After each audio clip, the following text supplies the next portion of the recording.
berdoa. Dibeli Pak. Ya, sebelum kita memulai belajar ada baiknya kita membaca doa dimulai.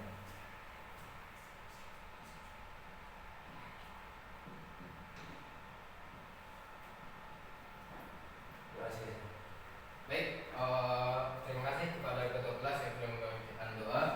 Selanjutnya Bapak akan mencek absensi pada siang hari ini, pagi hari ini.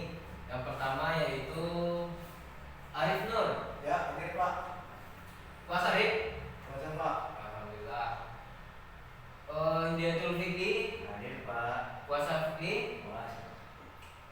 Selanjutnya itu Ramadhani. Hadir Pak. Puasa Ramadhani. Puasa Pak. Yang batal berapa? Nggak ada Pak. Alhamdulillah. Selanjutnya Hadir Pak. Puasa Kid. Enggak Pak. Kok nggak puasa? Ya karena setelah kami tadi Pak. Lain kali cepat bangunnya buat alarm ya. Ya Pak. Oke. Apa Bapak lihat Randi sama si Ananda tidak hadir ya? Ya, Ada Pak. alasannya? Nanda ini Pak, kalau Rani sakit Pak. Oke, kenapa isi? Oke. Selanjutnya itu kita akan masuk pada seni ukir lagi. Sebelumnya ada yang bisa menyimpulkan, masih ingat nggak pembelajaran kita minggu lalu tentang pengertian seni ukir?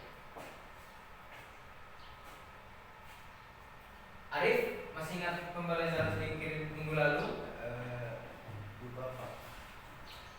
Pak, ini jawab Pak. Silakan Pak Madani. Ukir itu kayak mengorek kayu gitu Pak, untuk motifnya Pak. Tepat sekali. Namun masih ada jawaban lain yang tepat dari itu. Coba Fikri. Ukir adalah ada seni rupa 3 dimensi yang dimana ada penambahan dan pengurangan pada media yang dibuat Pak. Tepat sekali. Ada yang tahu lagi? Hakim? Lupa Pak, belum tahu Pak. Sebelumnya di rumah Hakim ada nggak yang bermotif tentang ukiran gitu? Nggak ada kayaknya Pak. Nggak ada ya. Contohnya pada bangku, meja, lemari itu ada ukirannya juga. Karena kayak maka saya tuh bakmi itu dari apa besi semua Pak, nggak ada dari kayu-kayu. Unik ya? Depan itu begitu Pak. Oke. Stainless Pak. Baik, Bapak akan mengingatkan kembali pengertian seni ukir. Seni ukir ialah itu kerajinan yang menggunakan bahan dari kayu yang telah dikerjakan atau dibentuk menggunakan tatahan atau pahat kayu. Yang biasanya digunakan adalah kayu jati. Kalau kita di Sumatera Barat biasanya itu menggunakan kayu durian pada pembuatan rumah gadang gitu. Oke. Selanjutnya yaitu pada hari ini Bapak akan menjelaskan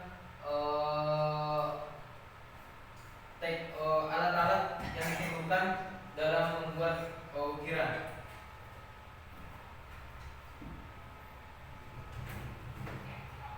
Sebelumnya ada yang tahu alat-alat yang dibutuhkan dalam pembuatan ukiran kayu?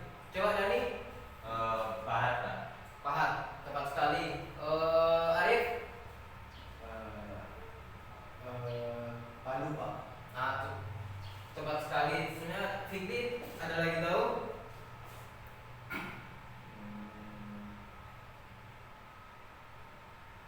Nggak tahu Pak. Oke.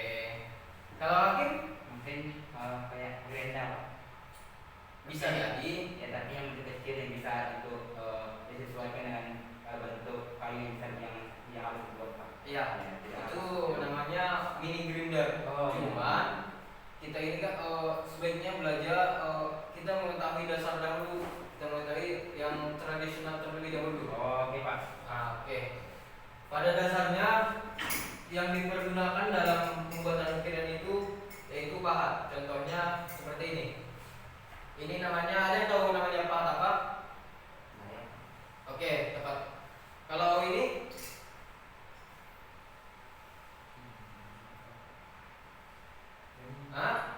yang ini bisa buat untuk cekung-cekung. Pak Sudu namanya.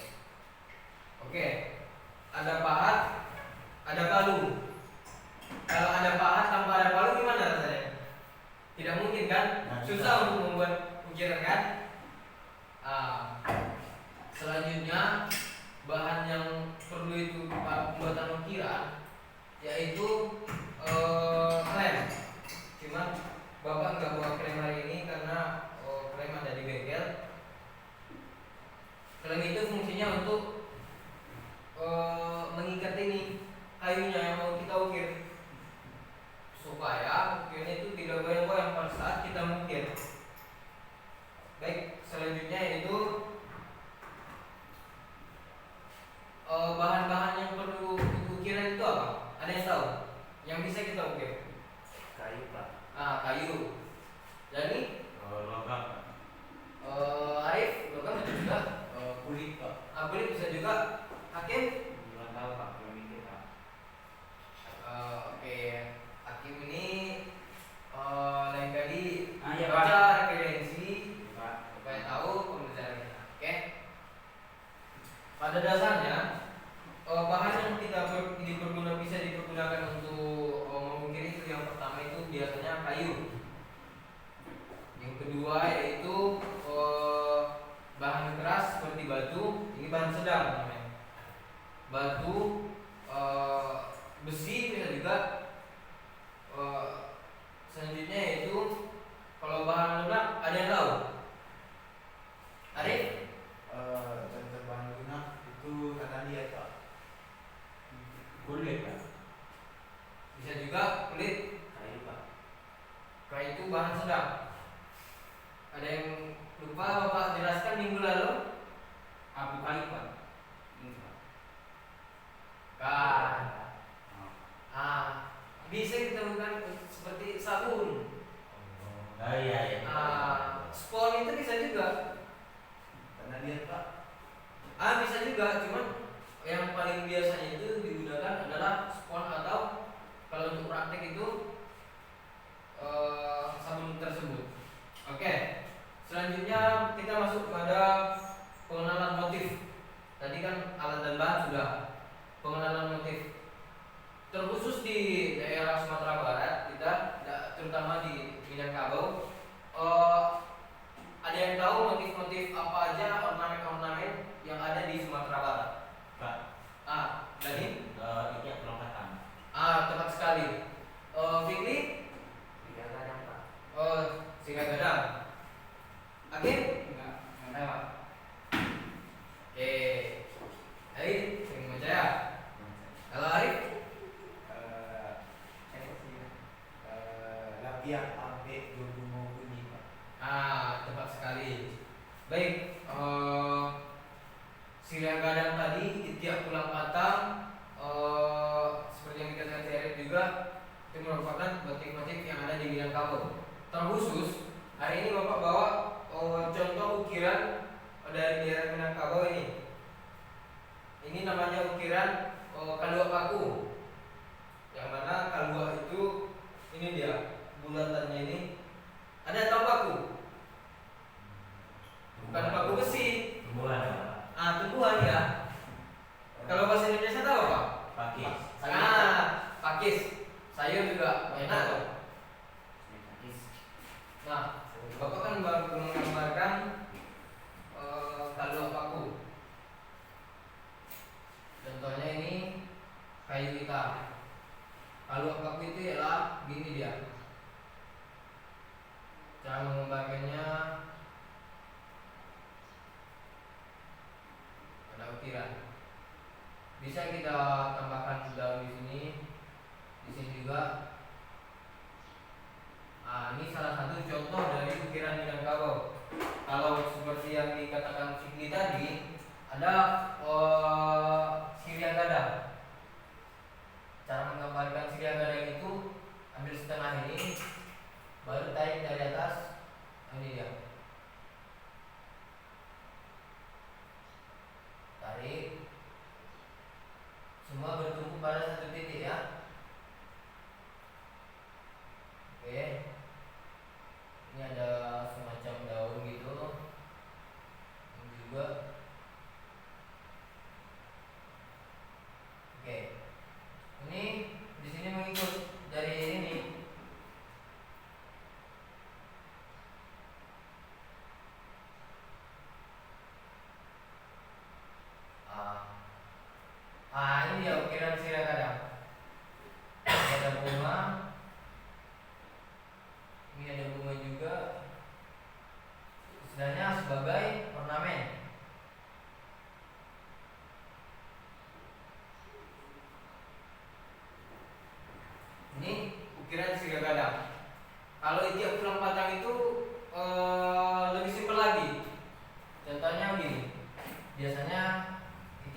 yang itu memanjang dia, ya kan Dani? Iya Pak. Gini dia. Istilahnya bukan seperti ini langsung, cuman itu divisualisasikan, mempunyai arti-arti tertentu. Sama seperti sirih gadang sama kalua waktu ini mempunyai arti-arti atau simbol-simbol tertentu dari ukiran.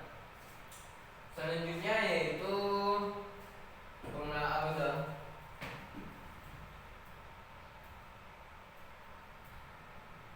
Kalau pola-pola dari daerah lain ada yang tahu? Contohnya dari Medan, dari Batak ada Batak, ada Riau barangkali. Ini? Di Sumatera Utara Gorga Pak. Iya, Gorga. Ukiran Gorga itu berasal dari daerah Batak Toba kalau Pak tidak salah.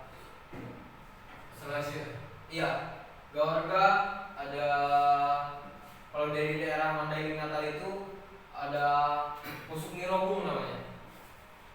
Kalau di Batak Mandailing ada Pusuk Nirobung. Pusuk Nirobung itu contohnya begini ya.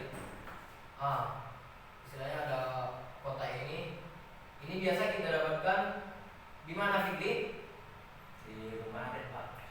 Tepat sekali. Ini ornamen dari Batak Mandailing. Kalau di Sumatera Barat ada juga. Contohnya apa? Pucuk Rabuang. Pernah dengar ukiran pucuk Rabuang? Pucuk Rabuang itu gini model bentuknya. Kita buat segitiga, kalau kita garis, gini. Baru ini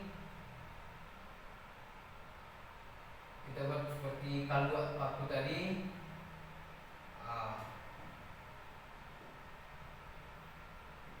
Kayak gini.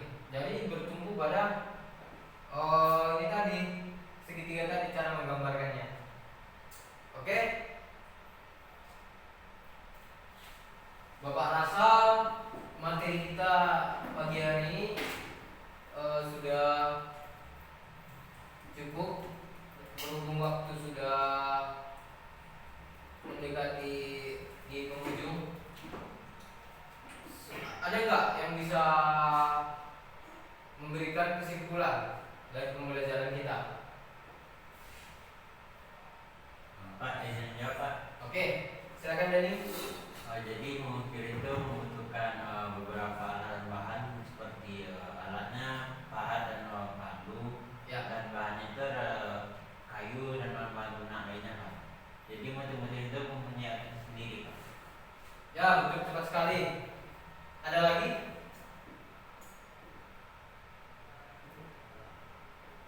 Jawaban si Dani itu sebetulnya sudah cukup mendasar ya, sudah cukup untuk menjelaskan apa yang sudah kita pelajari pada siang hari ini. Beri aplaus dulu untuk si Dani. Oke, Bapak akan lebih menjelaskan kembali atau menguraikan apa pembelajaran kita pada pagi hari ini. Oke, ukiran adalah kegiatan mengolah permukaan suatu objek trimatra. Trimatra itu adalah 3 dimensi dengan membuat beberapa perbedaan ketinggian dari permukaan tersebut sehingga dapat mendapat imajinasi tertentu. Mungkin itu bisa dihubungkan dengan pola kegiatan memahat, namun ada kegiatan tersebut berbeda sebab memahat lebih bertujuan untuk menghasilkan benda 3 dimensi. Jenis ukiran meliputi yang pertama tadi yang Bapak jelaskan, ukiran kayu, ukiran batu, sama ukiran yang tadi seperti silikon, bisa juga spon, sama ukiran sabun tadi. Oke? Sebelum kita menutup ini, Bapak akan memberikan tugas untuk minggu depan. Coba siswa-siswi gambarkan di buku gambar A3 3 motif ukiran yang ada di Minangkabau. Kita ambil saja yang 3 tadi. Yang pertama tadi sirih gadang. Yang kedua yaitu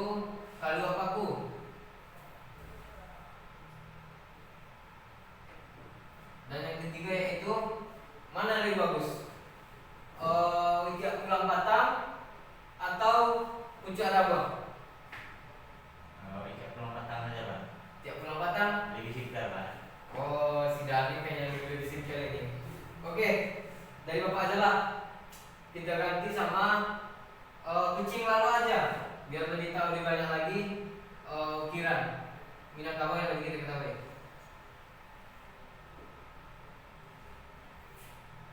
Oke, ini tugas untuk minggu depan. Digambarkan di A3. mata buku gambar A3. Oke. Sebelum kita menutup pembelajaran pada pagi hari ini, ketua kelas